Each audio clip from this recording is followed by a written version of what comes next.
Hello நண்பர்களே, எல்லாரும் எப்படி இருக்கீங்க? இன்னைக்கு நான் உங்களை ஒரு அற்புதமான நாட்டுக்கு அழைச்சிட்டு போக போறேன்.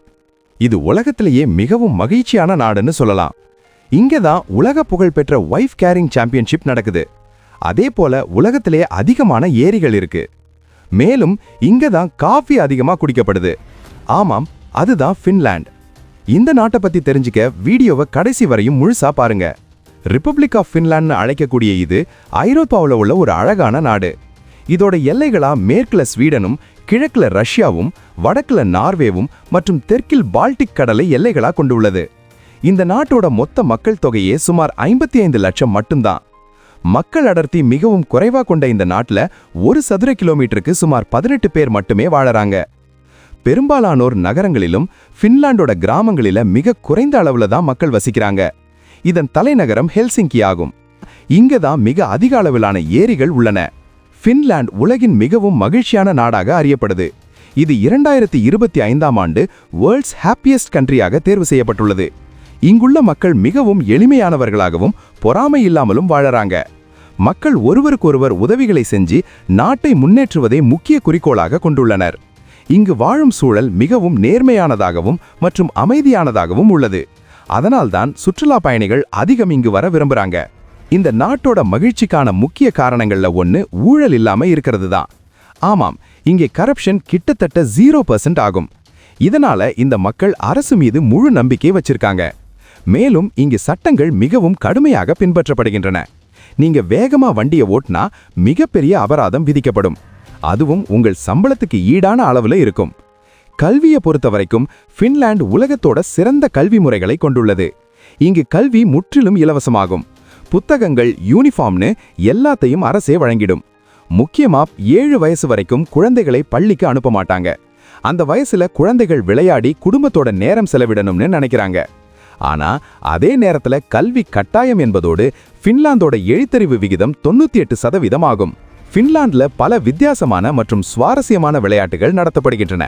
அதுல மிகவும் பிரபலமானது வைஃப் கேரிங் சாம்பியன்ஷிப் ஆகும். இந்த போட்டியில கணவன் தனது மனைவியை தூக்கிக்கிட்டு ஓடணும்.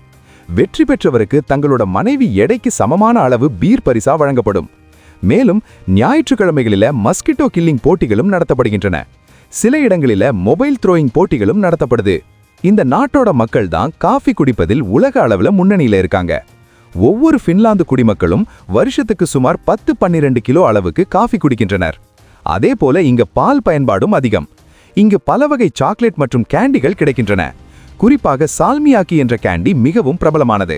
இயற்கை அழகுல பின்லாந்து ஒரு ஸ்வர்க்கம்னு சொல்லலாம். குளிர்காலத்துல வெப்பநிலை -5 டிகிரி செல்சியஸ்க்கு கீழே இருக்கும். சில நேரங்களில் -50 டிகிரி செல்சியஸ் வரைக்கும் கூட குறையும். அதே போல சில இடங்களில 23 மணி நேரம் வரை சூரிய ஒளி இருக்கும். சில இடங்களில பல நாட்கள் சூரியன் உதிக்காது. இது இந்த நாட்டோட தனித்துவமான இயற்கை அமைப்பாகும். சுற்றுலா இடங்களை பொறுத்தவரை ஹெல்சிங்கி நகரத்தோட அழகான கட்டடங்களும் அதோட இசை கலாச்சாரமும், லாப்லாண்ட் பகுதியோட நார்டன் லைட்ஸும், சாண்டா கிளாஸ் வில்லேஜும், சுமன்லின்னாவோட வரலாற்று கோட்டைகளும் மற்றும் ஆலண்ட் ஐலண்ட்ஸ் என்ற அமைதியான தீவுகளும் பின்லாந்து நாட்டோட பிரபலமான இடங்களா இருந்து வருது. அதே போல இங்க சானா கல்ச்சர் மிகவும் பிரபலமான ஒன்னா இருந்து வருது. ஒவ்வொரு வீட்லையும் சானா பாத் எடுக்க தனி இடம் அமைக்கப்பட்டிருக்கும். இது உடலை சீராக்கும் ஒரு சிகிச்சை முறையாகும். மேலும் பின்லாந்து பெண்களுக்கு சம உரிமை வழங்கிய முதல் ஐரோப்பிய நாடுகளில் ஒன்றாக இருக்கிறது. 1906ஆம் ஆண்டிலேயே பெண்களுக்கு வாக்குரிமை இங்கு வழங்கப்பட்டுள்ளது. பின்லாந்துல குற்றச்செயல்கள் மிக மிக குறைவு. இதுக்கு முக்கிய காரணம் இங்குள்ள மக்கள் நேர்மையாக வாழறாங்க. சுற்றுச்சூழல் பாதுகாப்புல பின்லாந்து ஒரு முன்னோடின்னு சொல்லலாம். இவங்களோட ரீசைக்ளிங் முறை மிகவும் மேம்பட்டது. சுமார் 98% அளவுக்கு பிளாஸ்டிக் பாட்டில்கள் மறுசுழற்சி செய்யப்படுகின்றன.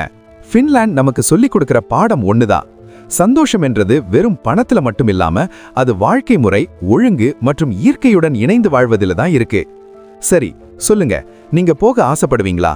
உங்களோட கருத்தை கமெண்ட்ல சொல்லுங்க. இந்த வீடியோ பிடிச்சிருந்தா லைக் செய்யுங்க, ஷேர் செய்யுங்க, மேலும் சேனலை சப்ஸ்கிரைப் செய்ய மறக்காதீங்க. மீண்டும் சந்திப்போம். நன்றி.